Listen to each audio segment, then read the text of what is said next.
Hello everyone, আমি সুচেতা। আমার আরও একটি নতুন ব্লগে সবাইকে ওয়েলকাম। আজকে একটু সকাল সকাল পার্কে এসেছিলাম। এসে দেখলাম ঈদ মুবারকের জন্য এরকম একটা পার্কে লাগানো রয়েছে। আসলে ছেলেদের ফুটবল কোচিং ঈদের জন্য বেশ কয়েকদিন বন্ধ ছিল, সেজন্য পার্কে আর আমাদের আসা হয়নি। আজকে সকালবেলা এসে তাই দেখতে পেলাম। এই ঈদের জন্য টানা 4 দিন দুবাইতে ছুটি ছিল বলে আমি অনেক ভিডিওতে দেখছিলাম যে সবাই মোটামুটি ঘুরতে বেরিয়েছিল। আমরাও প্রচুর ঘুরেছি এই 3-4 দিন। তাই আজকে ঠিক করেছি আজকে আর কোথাও যাব না, কারণ আজকে ছুটির শেষ দিন, আজকে বাড়িতেই এনজয় করি। তবে একেবারেই কোথাও বেরোবো না সেটা বলা যায় না, কারণ বিকেলবেলায় আমাদের কিছু কাজ আছে, তার জন্য আমাদেরকে বেরোতেই হবে। এই দুবাইয়ের রাস্তার ধারে ধারে এত কৃষ্ণচূড়া গাছ, আর তাতে এত ফুল এসেছে, দেখতে এত ভালো লাগে। আর সব ছোট ছোট গাছ, তাতে গাছ ভর্তি করে ফুল এসেছে। চলুন এবার বাড়িতে যাই। এই মোবাইলে চক্করে না এই ধরনের ক্যালেন্ডারগুলো বড্ড অবহেলিত। কবে মে মাস চলে গেছে, জুন মাসের মাঝামাঝিতে দাঁড়িয়ে আছি, এখনও পাতা উল্টানো হয়নি। আমাদের এই তুলসী গাছটাকে ব্যালকনিতে কয়েকদিন ধরে রাখা হয়েছিল, তার জন্য পাতাগুলো কীরকম কুঁকড়ে গেছে। এই গরমে যদি গাছটাকে বাইরে রাখা হয় তাহলে গাছটা আর বেশি দিন যাবে না। সেই জন্য ঠিক করেছি বাড়ির ভেতরেই রাখবো, কারণ বাড়ির ভেতরে সবসময় এসি চলে। ঠান্ডার মধ্যে থাকলে অন্তত গাছটা ভালো থাকবে, কারণ বাইরে ভীষণ গরম আর ভীষণ রোদের জোর। আর তুলসী গাছকে কখনো মরতে দিতে নেই, তাহলে বাড়িতে অনেক অমঙ্গল হয়। এদিকে ছোটোখাটো একটা পাহাড় তৈরি হয়েছে, দাঁড়ান এটারও একটা ব্যবস্থা করি আগে। তোমার ড্রাইভিং স্কুলের কি খবর গো, কতদূর চলছে? এখানে তো আবার অনেক রকম নিয়ম কানুন শুনছি। ড্রাইভিং স্কুলে এই তো রেজিস্ট্রেশন হয়েছে, অনলাইন ক্লাসগুলো হচ্ছে, অনলাইন এক্সাম দিতে হবে। মানে আমাদের ইন্ডিয়াতে যেরকম ডাইরেক্ট মানে হাতে ধরে শেখানো হয়, এখানে ওরকম না না না না, এখানে প্রথমে রেজিস্টার করার পর অনলাইন ক্লাসেস করতে হয়।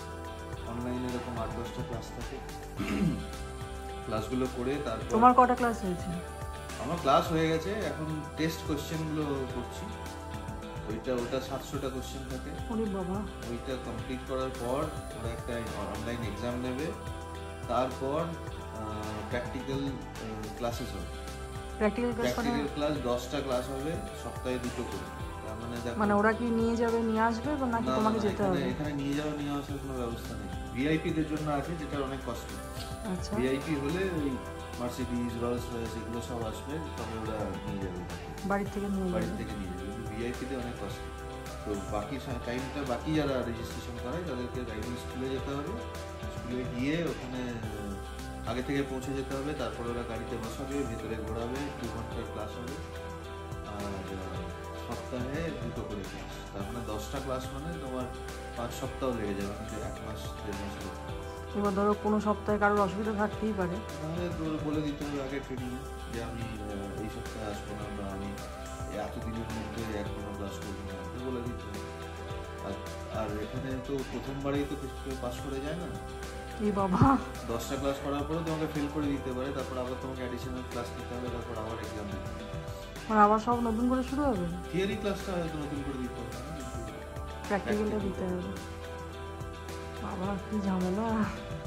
তোমারটা হলে তারপরে আমি আমারটা অ্যাপ্লাই করতে পারবো, কারণ আমার এমনিতেই এখানে আমার পুরনো ড্রাইভিং লাইসেন্স এখানে চলবে না বলে আমি তো আনিও নি ওটা। নেক্সট টাইম কলকাতা থেকে ওটা নিয়ে আসতে হবে, তা তোমারটা ততদিন হয়ে যাক, তারপরে আমি আমারটা অ্যাপ্লাই করবো। আজকে আমাদের ব্রেকফাস্টে হয়েছে রাইস নুডলস, আর আজকের লাঞ্চটা হাজব্যান্ড বানাবে বলেছে। এখানে বিকানেরওয়ালা থেকে একটু রসমালাই আর একটু পান্তুয়া অর্ডার করেছি ওই লাঞ্চের পরে খাওয়ার জন্য, কারণ দই শেষ হয়ে গেছে, আর আমার ছেলের আবার একটু বাতি করছে, লাঞ্চের পরে একটু ডেজার্ট দরকার ওর। আগের দিন ওই IMG ওয়ার্ল্ডস থেকে এই সফট টয়েসগুলো পেয়েছিল ছেলে, ওগুলো এখন ওর ঘরেই সাজিয়ে রাখা হচ্ছে। আজকে লাঞ্চে চিকেন হবে শুনে হাজব্যান্ড হঠাৎ করেই বলল যে আজকে ও রান্না করতে চাই, কারণ ও মাঝে মধ্যে চিকেন রান্নাটা করে, ভালোই করে। আর একটা জিনিস ও খুব ভালো বানায়, সেটা হচ্ছে অমলেট। আমাদের যখনই অমলেট হয় তখনই হাজব্যান্ডের ডাক পড়ে, আর ও একদম হাসি মুখে চলে আসে। অমলেট বানাতে ভীষণ ভালোবাসে আর খুব সুন্দর বানায়ও, মানে 3 জনের জন্য আলাদা আলাদা করে এত সুন্দর অমলেট বানায়। আমার ছেলেও খুব পছন্দ করে ওর হাতে অমলেট খেতে, সেই জন্য অমলেটের দায়িত্ব কমপ্লিটলি ওর।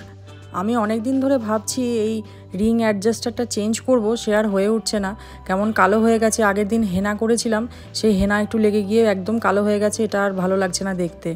এই রিং অ্যাডজাস্টারটা আমি কলকাতাতে থাকতেই অ্যামাজন থেকে অর্ডার করেছিলাম। এটা সিলভারের জন্য সিলভার কালারের পাওয়া যায়, আর গোল্ডেন রিংয়ের জন্য গোল্ডেন কালারের পাওয়া যায়।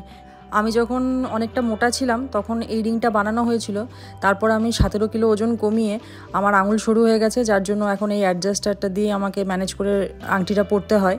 আর এই অ্যাডজাস্টারগুলোর অনেক রকম সাইজ আছে, তো আঙুলের সাইজ অনুযায়ী রিংয়ে কোনটা বসালে সুবিধে হবে তো সেটা একটু দেখে নিতে হয়, কারণ একবার কেটে দিলে জিনিসটা নষ্ট হয়ে যায় আর কিছু না, আবার কবে কোন আংটিতে ওটা কাজে লাগবে তার ঠিক নেই।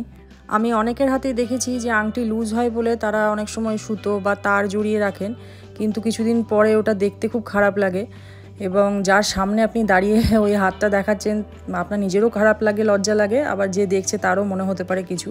কিন্তু এই জিনিসটা খুব ভালো জিনিস, এটা মানে বোঝাও যায় না আর দেখতেও খুব একটা খারাপ লাগে না।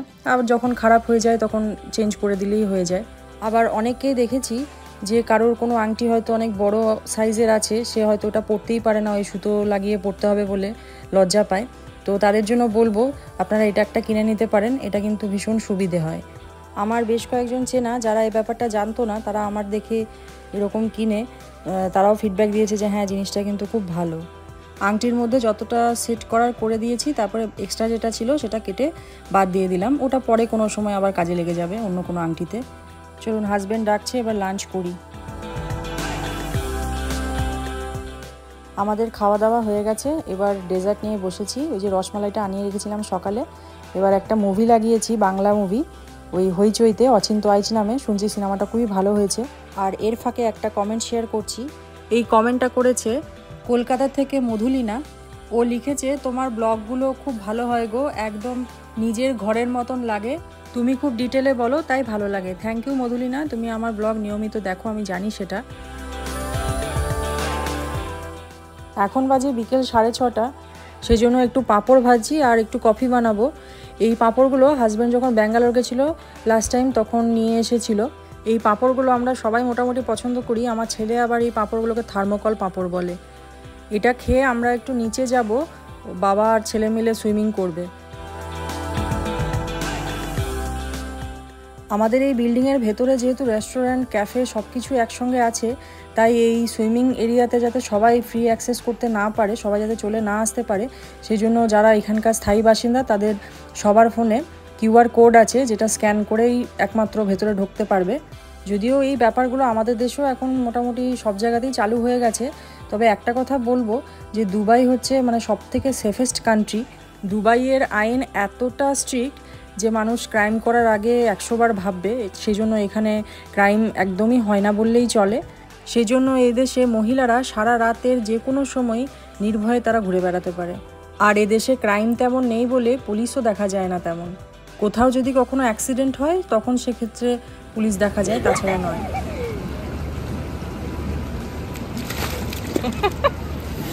কি স্টাইল গো এটা, হেড ক্যাপ পরানো।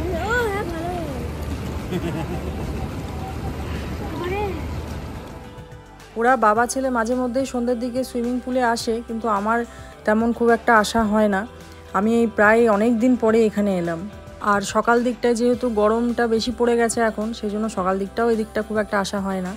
যাই হোক, চলুন আজকের ভিডিওটা এই পর্যন্তই। দেখা হবে খুব তাড়াতাড়ি পরের আরেকটি নতুন ব্লগে। যদি আমার ভিডিওটা ভালো লাগে তাহলে লাইক, কমেন্ট, শেয়ার অবশ্যই করবেন, আর পেজটাকে ফলো করার অনুরোধ রইল। সবাই খুব ভালো থাকবেন, সুস্থ থাকবেন।